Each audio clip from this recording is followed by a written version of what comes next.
Magandang araw po sa inyong lahat. Narito po ako sa sitio Bagong Pag-asa upang ipakita sa inyo kung ano na ang kalagayan ng pamumuhay nila rito. Nakikita nyo ba sa aking likod? Ang mga puno yung mga nasisira, mga natutumba na. Tingnan nyo naman ang mga lapad, puro kalat na rin. Hirap na rin po ang mga hayop dito na matira. Pati na rin po ang mga tao, hirap na din po. Ali po kayo at mag-i-interview po tayo ng ilan sa mga mamamayan na nakatira dito.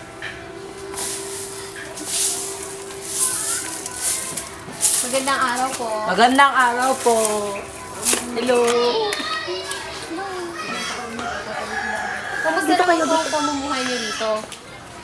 Sa totoo lang po, mahirap po dahil sa mga maling gawain po ng pabrika at mga taong hindi nila kayang linisin ang kanilang kalat, napeperwisyo po ang kalikasan. Isa po ako tagapagligtas ng kalikasan. Isa po ako naglilinis at nagtataguyo sa paglago nila. Gustong-gusto ko po na kalikasan ang manguna kaysa sa tao.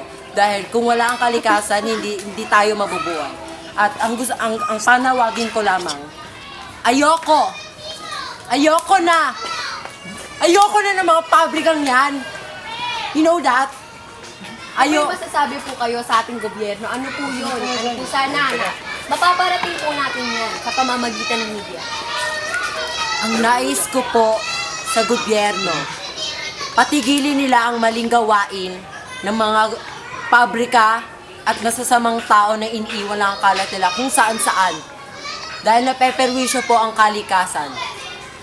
Huwag po kayong mag-alala. Gagawin po namin ang lahat upang indulog ito sa ating gobyerno.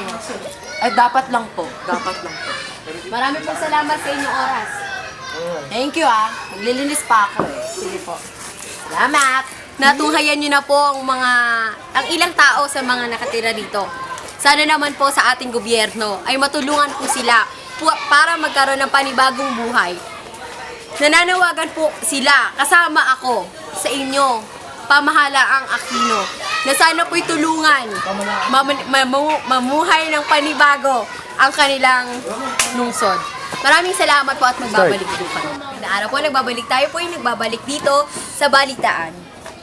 Ngayon po ay makikita ninyo ang mga senator na papunta pa lamang sa Kongreso. Tatanungin po natin sila kung ano po ang kanilang nagagawa na.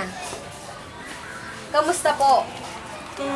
Ito naman, maayos. Napanood niyo po ba ang ginawa naming interview nung nakaraang araw? Ano po ba ang masasabi ninyo doon? Ito yung napanood namin at ginawa na namin ng aksyon. Ito nga nagawa na kami ng batas at ipapa-aprobahan na lang namin sa Pangulo. Teka lang, nagmamadali kami. Kailangan na namin malis. Sige po. Nandito na po tayo sa Batasang Pambansa upang inyong matunghayan kung ano na ang nangyayari sa loob ng Batasang Pambansa. Ngayon po ipipirmahan na po ng Pangulo natin ang mga nagawang reforma o bagong batas ng ating mga senador. Narito na po.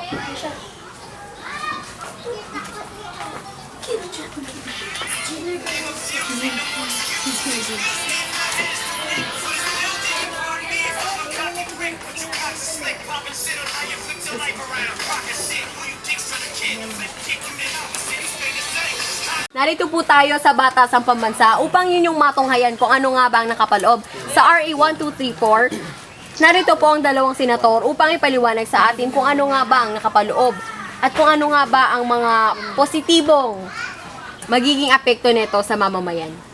Nakasulat dito sa batas na to na pinagbabawal na ang pagtapon sa mga ilog para wala na silang maapektuhan na kalikasan ng tao. Binibinong Duelas, maaari po bang sabihin sa amin kung magkano po ba ang multa o kung gaano po katagal ang magiging parusa kung sino man ang lumabag? Ito ay tumatagal ng 5 months to 2 years at mayroon tong karampatang parusa at nagpabayad ng multa na may 500,000 to 1 million. Halata po na seryoso po kayo. Paano po kung mismong ang pabrika ang hindi sumunod sa batas na ito? Ito ay aming ipapatigil at aming ipapasara. Marami pong salamat sa inyong oras. Nagbabalik po kami. Magandang araw po, Presidente ng kumpanya. Ano po ang masasabi ninyo sa ginawang batas ng ating gobyerno? Masakit po ba, mahirap, o okay lang po sa inyo na lumabas sa inyong lugar? Sakit at mahirap. Dahil ang kumpanya namin ay kailangan ng mga lugar para tapon ng mga basura dito. Ngayon sa batas na iyan ay pinagbabawal na kami.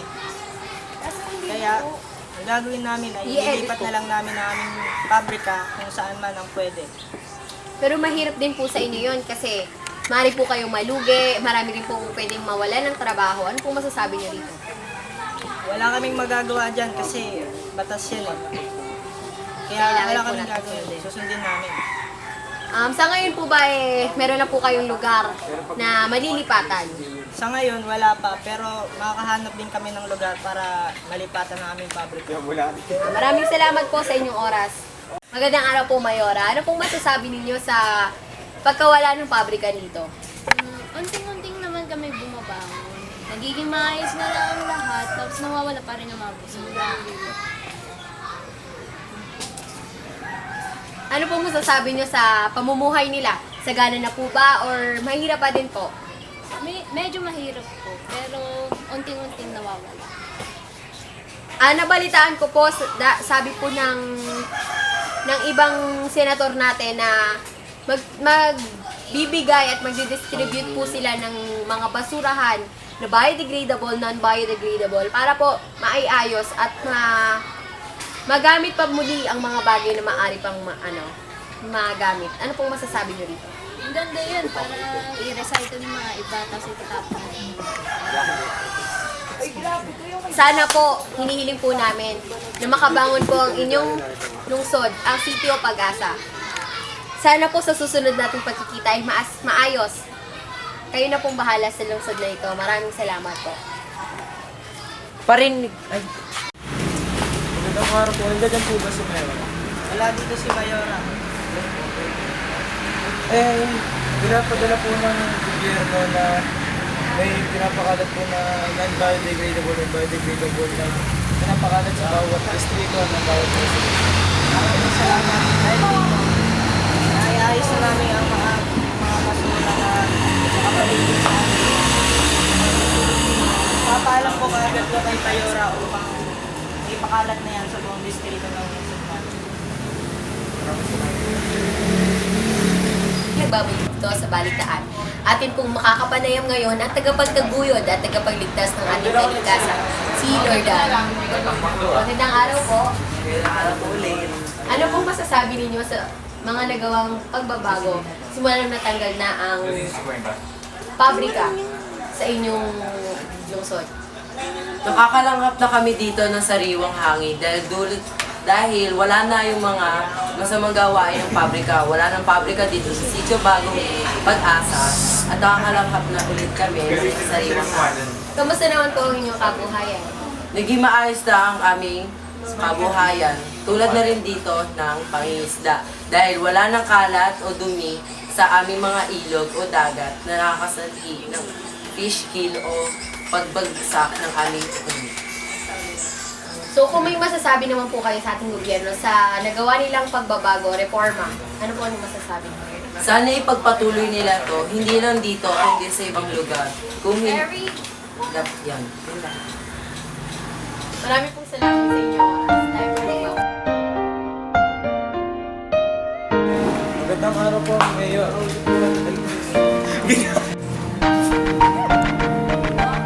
Magandang araw po sa inyong lahat. Tayo po ay nagbabalik dito sa balitaan. Atin po ngayong makakapanayam ang dating mamamayan na tagapagtaguyod at tagapagligtas ng ating kalikasan, si Lord Dan. Kuya, zero mo. Kumusta, crush mo? Okay lang, kuya.